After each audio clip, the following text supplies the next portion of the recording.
KCW Apes, this is Mr. Kennedy here. I'm going to do a quick demo for you to help you understand the process of liquefaction. So you just watched a video, or maybe you haven't watched it yet, but you're gonna, called Japan's Killer Quake. And in that video, they talked a little bit about some of the things that could happen during an earthquake. So what I've set up for us here is a little trough, right? And in this trough, I've got some dry soil or sand, and I've got my little town set up here in the sand. So the idea in liquefaction, and the thing that we got to think about with regard to what happens during an earthquake, is what do we build our homes and our businesses on? So here we've got a little town built on sand, and I'm going to simulate an earthquake just by tapping the side of this container, and you watch what happens to our town.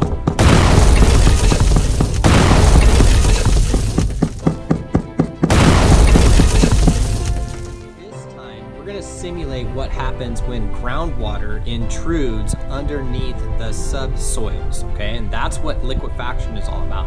As soon as the shaking starts, I want you to watch the subsoils, or basically the sandy surface, and see what happens. You might also notice something happening to these homes. So let's check this out.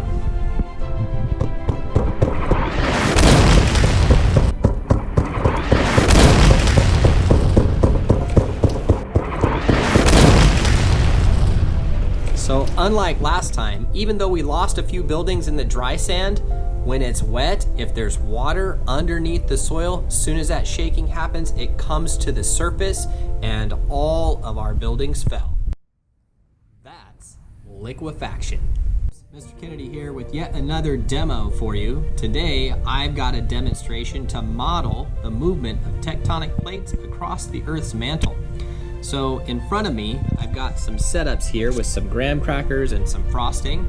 I want you to think about what each of these items represents with regard to that demonstration of the crust and the mantle of the Earth. And as you watch these graham crackers move across the frosting, I want you to predict or to guess what type of plate boundary I am simulating, okay? So let's take a look at this first one here. I've got 2 graham crackers sitting on top of this frosting. Now I'm just gonna push down and move away. Okay, gang, that's one type of plate boundary. Let's go on to boundary number 2. Time for the second demonstration. In the second demonstration, you're going to notice the plate boundary looks a little bit different. The plates are moving in a different direction. Again, your job will be to predict, guess, what type of plate boundary this is. So if you watch, I've got 2 plates here. We're going to press down slightly. They're going to come together and...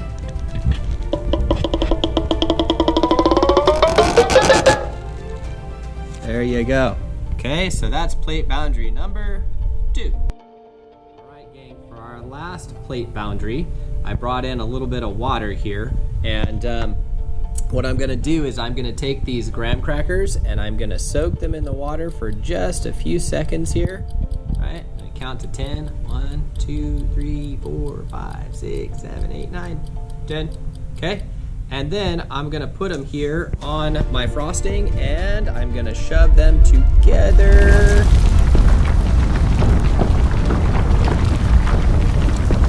And there we have our last plate boundary.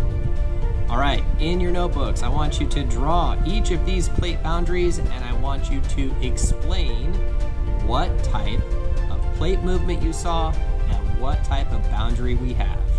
See you next time, apes.